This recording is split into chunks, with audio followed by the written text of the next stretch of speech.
Good afternoon, guys. We're here right now at El Curso, and we're on our way back to the city.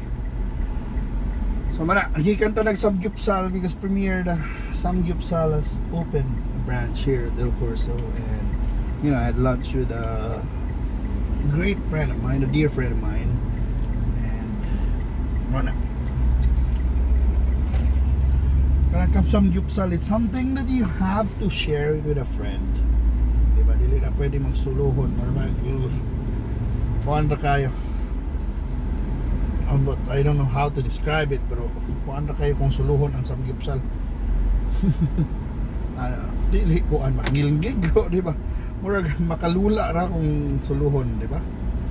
Nindot gina with a friend. Yeah. Even a female friend. Pero di bitaw. Yes, it's a good meal with, of course, your wife, your girlfriend, or your crush, but also it's a really good experience with friends. Di lang duha mo, kung daghan mo, the more the merrier, especially with the family, di ba? O kung kamo with kids or with your parents, kamo, di ba, daghan mo ba, lami, lingaw siya. It's an experience because it's like you're cooking for each other, diba? Pero I'm wondering ba, ang Koreans na Samgyupsal, ang Japanese na Yakiniku, why not Filipinos make a similar concept? Revolving Sutukil. Now you can sugba, tuwa, kilaw, all you can. Na ingana na setting ba na Pinoy pero naimurag sabaw diha. Tuwa mo, bitaw na pwede mo pinashabu-shabu gamay, tuwa STK siya, pero in a setup na marabag STK na Yakiniku or and Shabu-Shabu combined, di ba? Why not institutionalize na, and we'll make STK restaurants all over the country, or all over Cebu first, all over the country, and all over the world, di ba? Para ma-appreciate nila ang concept of STK. Tanaw nyo, kaya ba na? Madali naman ng STK, kung sa may sugba pwede, sugba tag tiyans baboy, sugba tag isda, o kung mo special kay mo, naman na, sugba mo bang marlin, isda, sa anduhaw na tibuok, pwede na. No, diba? Mara magpilar na, all you can sa do, diba? O, pwede butangan ni magmanok, basically, same.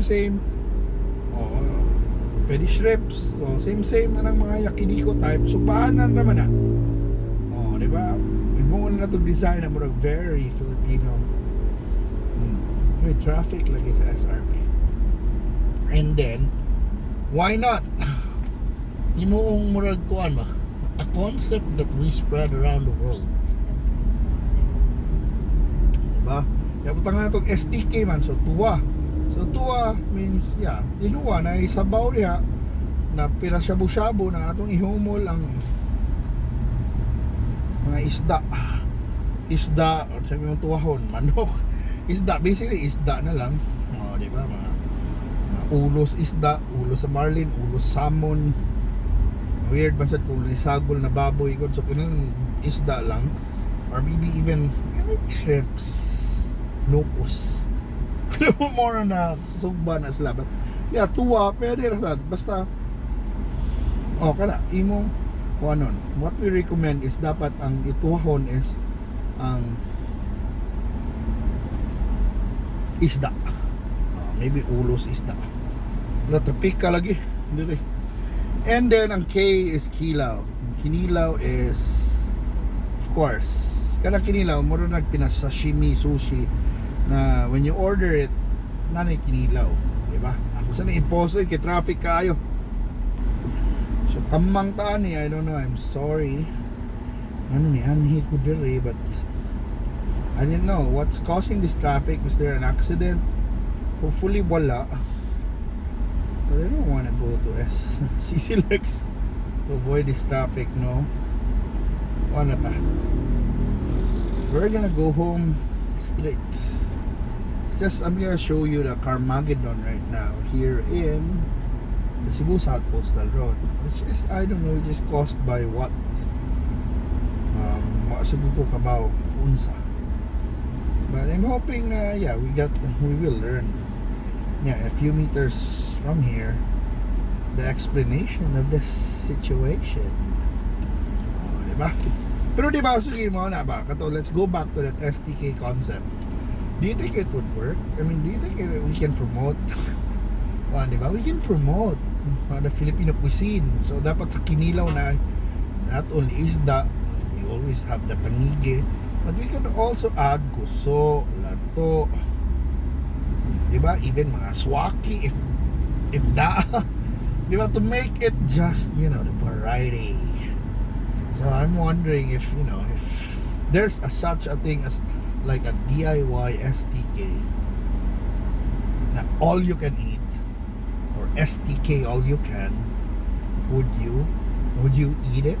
Eat there? Diba? So we'll see. Hopefully na yung kadungog ani, you can expand the idea or refine the idea into a better concept. Diba? I'm sure daghan ng mga geniuses diha. So feeling na ko aning sitwasyon na there's an accident, because from here I can actually see dito the pits babaw sa SRP wala kayo nangaging auto. So traffic is just casual there, very light. So it means there's a bottleneck somewhere in front of us that we can see in a while. So once any problema usahay sa ato, I don't know kung limited lang itong lanes sa highway. Dili highway ang highway, marapag highway duha ra ka lane, or ang tulay duha ra ka lane. With one lane, if usahay na gini weird na accidents na magbabag yun, yan ay mga truck nakadungan na to, di na kalusot. Oh my goodness, I don't know, may uban na nagubaan man sila, pero di ba sila mao ang problema. So ako ang problema unsay naa dito sa babaw, may nangagi. So I think after we pass through that, kung makaagi na taniha, wala na yung problema.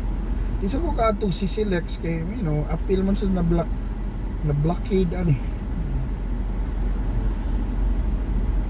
So I'm hoping na okay ra ta, safe ra ta ni mga tao, or why nangahog na kwarta na sad, diba? Kung nangahog na sad ni na kwarta, exciting times na sad ni.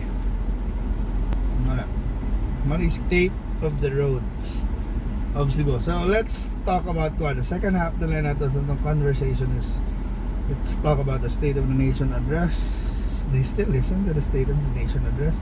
Or what's your personal State of the Nation address? Diba? State of your life address. Do you think our life is better from year before? For me, yes, I would say yes. I mean, last year we just came off the pandemic. It's really a struggle. I mean, may mga hardship yun, but it was difficult for the industry that I serve. I normally serve the food and beverage industry, food, restaurants, hotel and restaurants industry, and tourism. And last year, tourism were slowly opening up, but it wasn't fun. I mean, people are still not coming out or coming back because in a way people weren't earning as much. So nindot bakasyon na iban makauli na, yes, but they can't spend much because for one, asa sad sila, they came off a pandemic, nakanamatyan gani, and they don't have enough resources para to magwaldas-waldas. Bakasyon but not too much. And of course napatay mga restrictions, stricto pang airports, like mga mask mandates, uban pa. And by the way, the mask mandates have been lifted, so even in public transportations mura give up po na rin na daan. But magrahan ako magmambaling, pero mura magway tao lagi dito pa dong.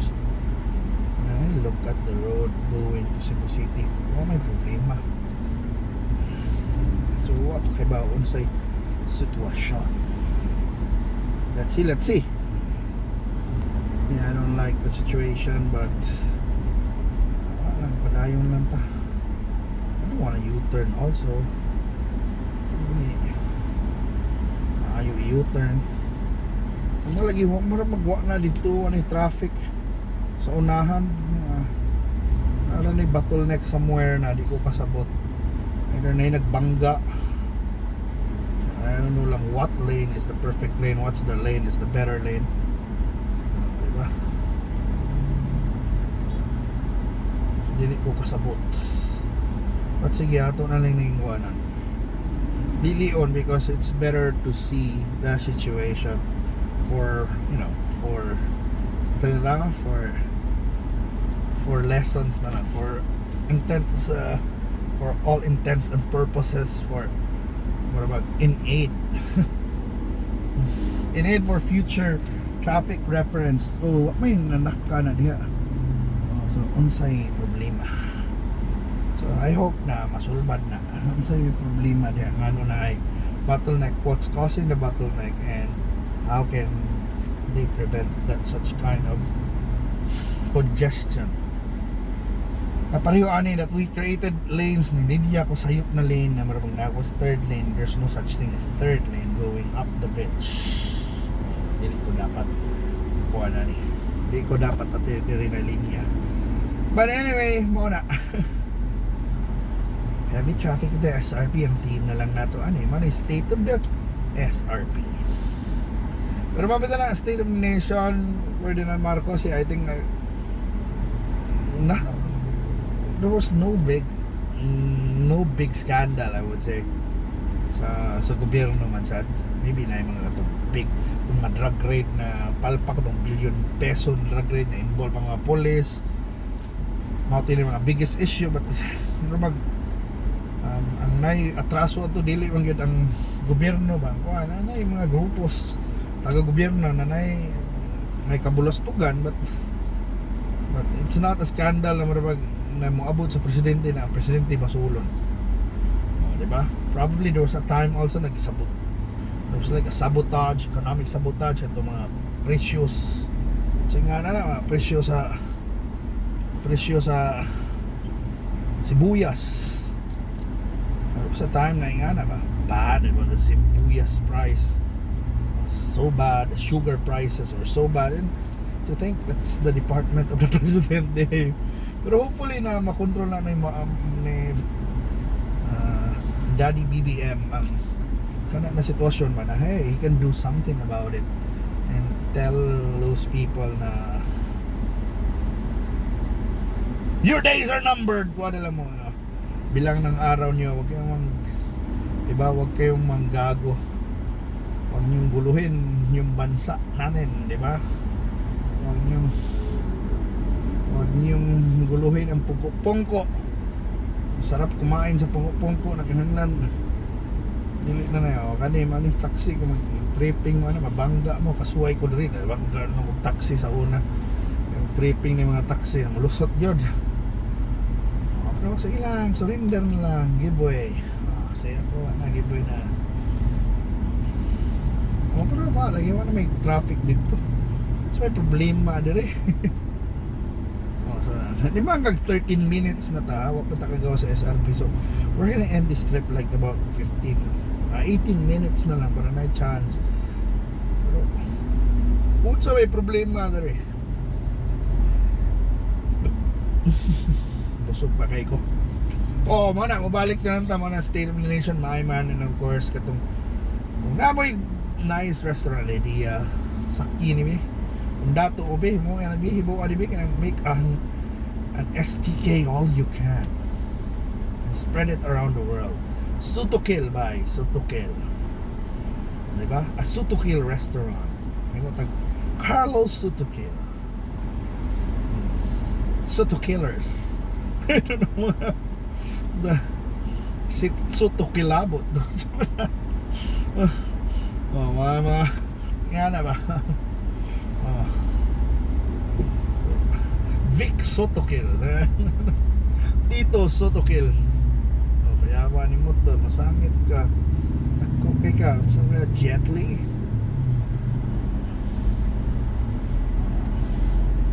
Pero mabit ani. Oyo boy Sutukil. Sorry. Sige, nagbinuangan na. Pero yeah. Pero mo na itong kuan na, yes, sa itong nation, itong sa to build better, itong build better more on sa kuan. Yes, infrastructure projects would be important ihapon. Yes, we're on our way there na more connectivity, from roads to airports, even to digital connectivity, and that's a nice thing to focus on. Yes, connectivity, transport, like mass transportation, trains. If there's, a way to do that, to have, to have more mass transit, especially there is a sa Cebu. I'm hoping, I'm rooting for the government. Let's root for our government.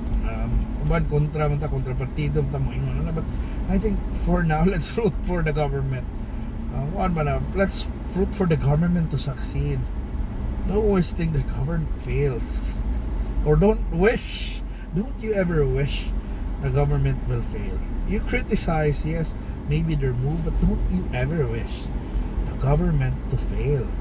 Lahat na storya, when the government fails, sayon kay ingon ba na you wish the government to fail. You've seen countries ruined by civil war. You've seen countries na kadabang sobrang nakainit ang kuan politika, na pinatyanay na sila, mag-ethnic cleansing na sila. And that's failure in government. That's a clear failure in government when magbinumbahay na mo, magpinatyanay na mo. And that's something that shouldn't happen sa atua. Diba? It shouldn't. Na paminaw ang State of the Nation address, you might try to rebut it, but share better ideas, I guess. Sample katong Love the Philippines na fiasco. Nanglan, why not? Dali na kita mo criticize, manira din. Kita na say nasira. The more we try to criticize it, the more na masira. Nauna nagtarong, the more na masira. Kita rin kayo masira. Kita rin mapakauwawa na unsod ni mga Pinoy. Namin, may klaro, may ayo. Then create something better. Diba? Always. Let's not just point out mistakes, which is good, but let's suggest changes or even implement changes. Mga problema lang, auto bratas manaway na siya sayop, na siya ikuan, pati siya naong, yan na ta, hiwi ang ilong, then maura, and then if kana ratakutob, then the next person na mapuli, magpakitaan na sa nagyapog saway, sayop. Diba? Maura, yapon, way mapala, hindi na mo progress ana. So next time muna akong warning, lang, bantay lang, watch your mouth sometimes. Rate ko na ba mo pa yung paminawon kitong mga critics sa yun kayo mag-storya ba na saway-sawayon ng tao, may ganahan na ito paminawon, pero di sad kuhan lang ba, let's help fix. If you have the capability, why not fix it? If you have better ideas, for example sa mass transport, na yung idea ng government, ikaw di lang puro di ka, everything has a weakness. Namin gina sacrifices. We rarely have a truly win-win solution. Namin gina maapektuhan. Let's say kung padakan na kung daan, namin mga negosyanteng moangal kailang business kanon na. Now say hindi ko tukod ko flyover na yung negosyante mo angal kay makansay sila, mabati na ilang negosyo, mabubo ang market value mo, less ang traffic. Pero mao na in the end, kung wa kay laing suggestion mara mo reklamo tayo then kung wa say buhaton mo reklamo ra gyapon ta na same traffic manoy. Then also may solution, kung may solution namin maigo ana. There's a sector, so always gonna be a sector that's gonna be yayay, or even ay dako kay na project ng tagway mga igo, igo na tadaan the fact na utangon ng project, utangon ng tulay na dako, or mabayaron dag toll ana. So there's always gonna be a cost. And na always weigh it na kung manaway ta, give a clear alternative which is better, a better one. But I'm sure that better alternative that you're thinking of is also has weaknesses as well. You have to accept that. O, diba? So kung sa may weaknesses lang na acceptable sa tao, what kind of sacrifices na kanabang na ang majority willing, diba, to get those benefits, diba? Kung sa atong mga sakripisyo na buhaton para makuha, for example ganahan ka mo, diba, for example ganahan ka mo gamay imong law hawak, kung sa mga sakripisyo di ka mo kaon, let's say 2 times a day na ka mo kaon, mag-exercise kag maayo, tugkag sayo di nakamutan og telenovela, no sir, diba? Mani example lang. Taas na eh, but yes, we're here now. Finally up to 22 minutes na trip because 21 minutes na traffic na dito. Ay, salamat. Never expected na 20 minutes to na journey, but yes, finally we're here. Nasa Serhing Osmeña Boulevard, and I'm gonna say bye na sa inyo. Thank you so much for watching. Kumusta inyong state of the nation ninyo on site? Feelings ninyo sa state of the nation, and also mga to STK ta, what do you think of an STK All You Can restaurant around the world? Thank you so much for watching. Bye.